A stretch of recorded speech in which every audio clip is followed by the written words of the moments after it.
The U.S. Assistant Secretary for State Robert Destro, the newly appointed U.S. Special Coordinator for the Tibetan issues, has given Radio Free Asia Tibetan Service the first exclusive interview since his appointment to the position by the Secretary of State Mike Pompeo. We are honored to have Assistant Secretary Destro on the phone. Thank you so much for giving Radio Free Asia this opportunity.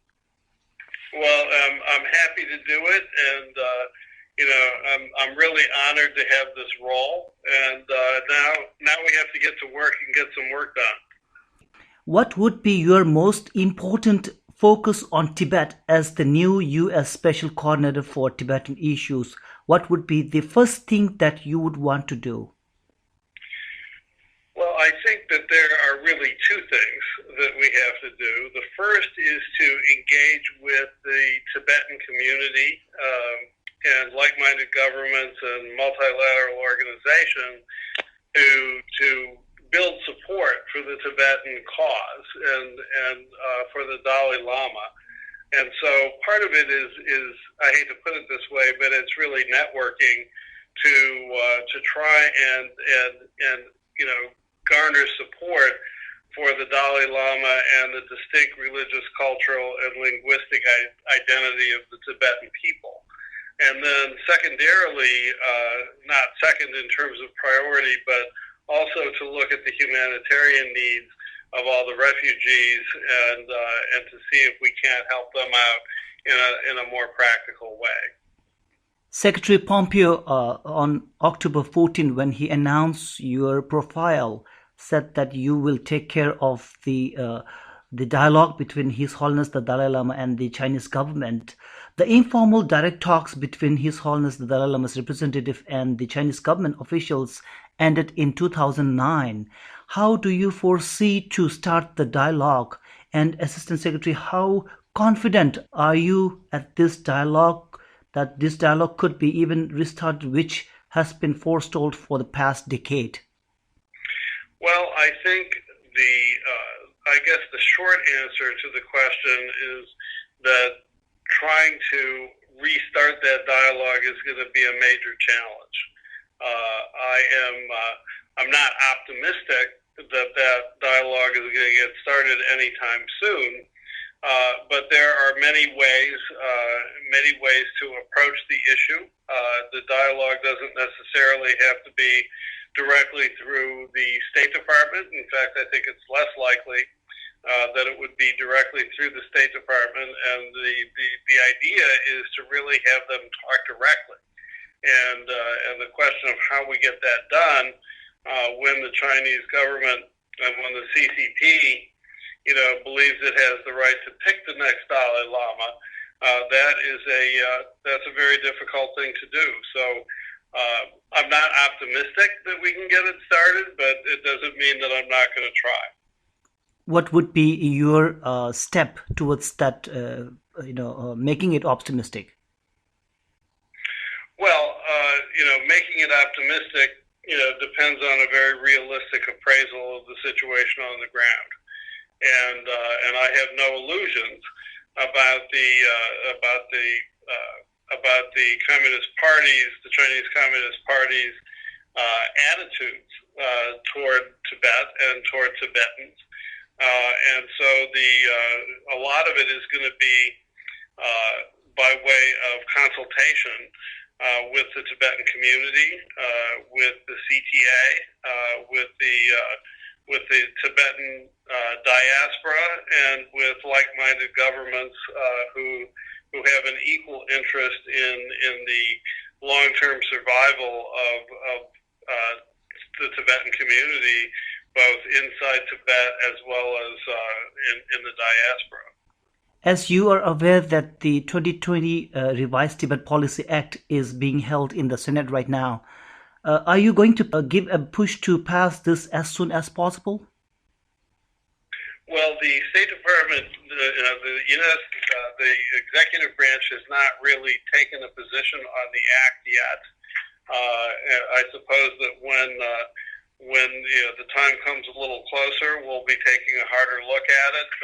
But right now, there's no plans to to be involved, other than to keep an eye on it and take a look at it a little bit more closely as it starts to move. You talked about, dealing with and also making more contacts with the Tibetan diaspora.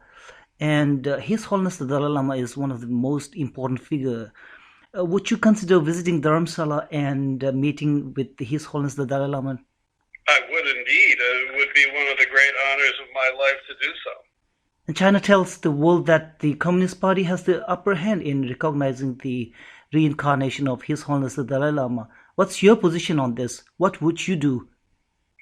Well, the idea that the Communist Party can tell a religious leader how and when or under what circumstances he can reincarnate is actually quite amazing.